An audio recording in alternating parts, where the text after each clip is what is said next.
ஏரிகள். வேளாண் பொறுத்த வரைக்கும் உங்களுக்கு நல்லா தெரியும், பல ஆண்டுகளாக தூரே வாராமல் இருந்தது. ஏரி குளம் குட்டை எல்லாமே நாங்கள் தூர் வாரணும். இன்னைக்கு பொதுப்பணித்துறைக்கு சம்பந்தப்பட்ட 14,000 ஏரிகள் இருந்தது.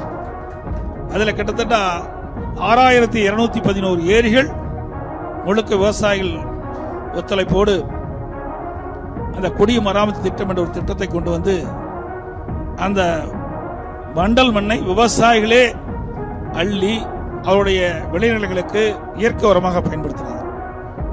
அந்த முழு தொகை விவசாயிகளுக்கே நாங்கள் பகிர்ந்து கொடுத்தோம். அதனால பருவ காலத்தில் பெய்கின்ற மழை நீர் ஒரு சொட்டு நீர் கூட வீணாகாமல் அங்கங்கே இருக்கின்ற ஏரி குளம் குட்டையெல்லாம் தேக்கி வச்சோம்.